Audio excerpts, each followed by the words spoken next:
Customer ने हमें भेजे थे अपने फ्लावर्स जिनको प्रिजर्व करके हमने उनकी बैंगल्स बनानी थी। मीन्स उनको हमने बैंगल्स में प्रिजर्व करना था। तो साथ ही उन्होंने हमें अपनी बैंगल की मेजरमेंट भी दे दी जो कि थी 2 inches. So let's start the process. और प्रोसेस में सबसे पहली चीज़ होती है फ्लावर्स। प्यारी बैंगल्स बनाने के लिए ना फ्लावर्स का सबसे पहले परफेक्ट होना बहुत ज़रूरी है। परफेक्ट होना मीन्स उनका कलर बहुत फ्रेश आए, फ्रेश फ्लावर्स हों, उनमें वाइट वाला पोर्शन कम हो, रेड रेड हो। इसलिए फिर हम अपने फ्लावर्स को ना खुद ही क्लीन करते हैं। फ्लावर्स मेरे हों या कस्टमर के हों, क्लीनिंग मस्ट। ये आप देख रहे हैं, ये थोड़ा सा प्रोसेस मतलब इतना स्पीड अप करके आपको दिखाया हुआ ना, इसी टाइम काम में ही हमें आधा घंटा लग जाता है, मतलब एक सेट के लिए। ये छोटा छोटा काम ही इतना इंपॉर्टेंट हो जाता है ना कि मतलब कस्टमर को लगता है ये तो कुछ भी नहीं है, तो ईजी काम है। बट आप जब 2 के बजाय 200 बैंगल्स बना रहे हो और आपको ये काम करना पड़ा है तो फिर सोचेंगे कितना टाइम लगता होगा। खैर, यहाँ हमने बैंगल्स के मोल्ड के अंदर फ्लावर्स को डाल दिया था और अब हम ये कर रहे हैं इसके लिए रेजिन को। अप्रोक्सीमेटली 18 to 20 ग्राम्स जो है ना वो रेजिन डालती है एक बैंगल मोल्ड के अंदर। स्लिम वाले वाइट में थोड़ी सी ज़्यादा जाती है, 25 तक जाती है। ये करने के बाद, मिक्स करने के बाद फिर बारी आती है इनमें गोल्ड फ्लेक्स ऐड करने की। गोल्ड फ्लेक्स वो कस्टमर की डिमांड के ऊपर होता है। बहुत सारे कस्टमर्स कहते हैं कि हमें कम गोल्ड फ्लेक्स चाहिए, रेड कलर ज़्यादा हो, और ज़्यादातर कस्टमर्स कहते हैं कि हमें गोल्डन भी ज़्यादा चाहिए। तो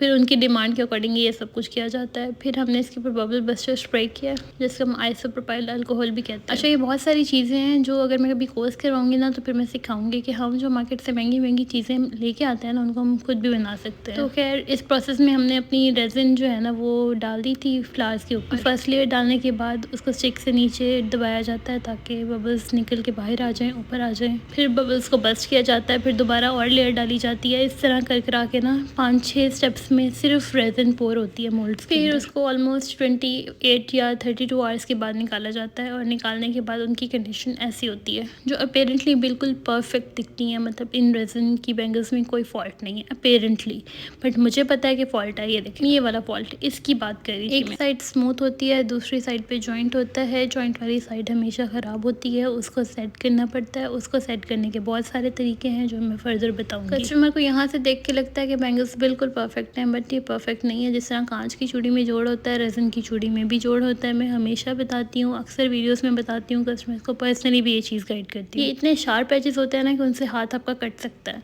तो इनको फाइल करना बहुत ज़रूरी है। फाइल करने के लिए जो ज़्यादा निकला हुआ पार्ट होता है उसको हम कटर से फाइल करते हैं ताकि वो इवन हो जाए। ये देख लें, एक्स्ट्रा रेजिन के पार्ट को ना हम इस तरह से कटर से कट करते हैं। एंड ये मिनट्स में दिखने वाला प्रोसेस ना डेज़ का प्रोसेस होता है। ये एक दिन का भी काम नहीं होता, मिनिमम 3 to 4 डेज़ रिक्वायर होता है मिनिमम। और ये इतना डेंजरस है, मतलब कहीं हाथ पे लग गया तो फिर हाथ गया, मतलब 4-5 दिन तो बस हम कहीं नहीं जा रहा, क्योंकि इतनी स्ट्रेंथ के साथ ये करना पड़ता है। जिस स्ट्रेंथ के साथ आप उसको फाइल कर रहे हो उसी स्ट्रेंथ के साथ आपके हाथ को भी हिट कर सकता है, हुआ भी है काफ़ी दफ़ा। ये हम 2 सेट्स बना रहे थे बैंगल्स के, और उसके बाद मेरे हाथों की जो हालत थी